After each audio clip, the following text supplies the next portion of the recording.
Good evening, I'm Justine Toh, and it's a pleasure to be asked to endorse the work of Manna Gum and the life and work of Jonathan and Kim Cornford. Now, where I work at the Centre for Public Christianity, we're always glued to the news to keep track of what people are talking about.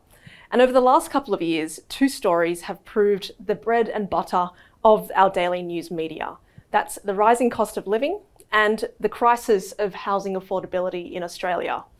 This is where our collective gaze is trained. We want to know essentially how much it will cost us to feed ourselves and our families, as well as have a roof over our heads both today and tomorrow. Now, these concerns are very reasonable. We must eat. Stuff breaks and needs replacing. Kids outgrow their clothes and shoes. But it's also possible to miss the wood for the very reasonable trees. What I mean is that it's possible to focus on the costs that we expect to bear, while we miss, and sometimes deliberately ignore, the fact that our lives are costly and that someone or something else pays the price, whether other people, non-human creatures, or the natural world. The historian Dipesh Chakrabarti observes that the mansion of modern freedoms is built on an ever-expanding base of fossil fuel use. Take plastic bags made from fossil fuels, very convenient for us. But today they line the stomachs of sea turtles and have been found in the Mariana Trench, the deepest part of the ocean, as well as the heights of Everest. Now, we know deep down that we're trashing the place where we live in pursuit of the conveniences of modern life. We know that our way of life is unsustainable and that we can't continue to treat the Earth's precious and finite resources as free and infinite. But this goes to the heart of our dilemma. We don't know how to evict ourselves from this mansion of modern freedom, and we don't really want to. However, after reading Jonathan Cornford's Coming Home, Discipleship, Ecology and Everyday Economics, I want to try. In Coming Home, I was introduced to Jonathan's vision of household economics, one that turns on the etymological riches of oikos, the Greek word for house. Oikos, Cornford explains, is the root of our words economy, ecology, economics. And this suggests that in households we live and move and have our being, to borrow a phrase. We exist in a series of interdependent houses nestled within each other like Russian dolls. The point is we can't wall off our domestic lives from the market economy. The market economy, in turn, can't be considered in isolation from ecological concerns. In fact, the market economy is itself a subsidiary of another household, the natural environment.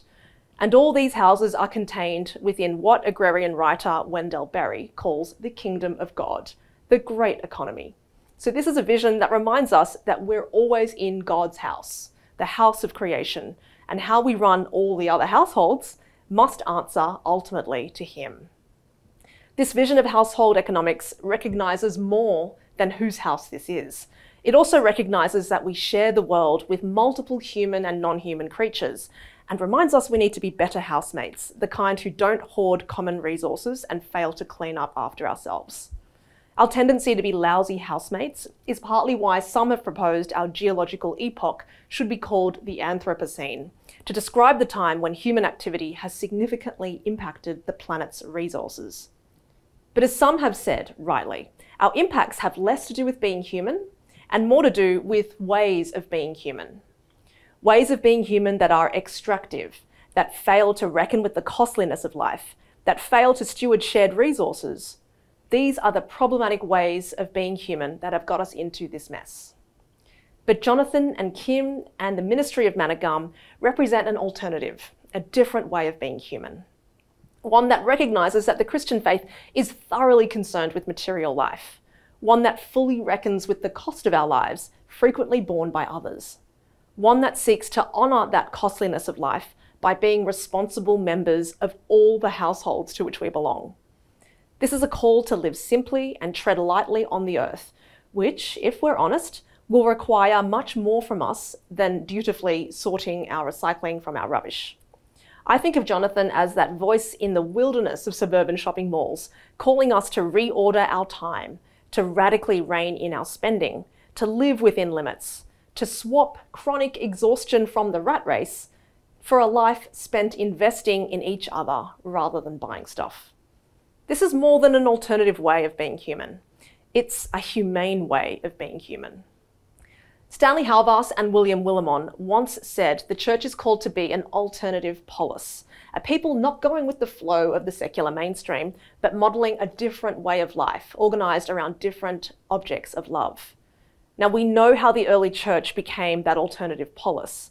The early Christians acted in countercultural ways that made no sense according to the common sense assumptions of their time. They believed in the preciousness of human life, and they lived that out by caring for their sick neighbours during the plague, while other people scarpered off to holiday houses. The early Christians also rescued children left to die on rubbish heaps, and they took in kids otherwise destined to join the trade in human flesh. No doubt it was costly for early Christians to act in that way, yet Christ's love and his lordship compelled them to bear that cost. Today, it's still a struggle to value human life, but equally challenging is our mansion problem. Modern life is cushy, full of conveniences that are hard to forego. It's also easy to forget that we live in an affluent country and enjoy material comforts that few people throughout history have ever experienced. 21st century Western Christians have a serious blind spot when it comes to our wealth. But what would it look like for Christians to go against the economic grain today? I can't help feeling that it will involve eviction of one kind or another. Thank you, Manna Gum, for giving us the guts to entertain that thought. You are leading the way in how the church can be the alternative polis of our time. I thank you for the past 15 years of work for Manna Gum, and I look forward to the next era.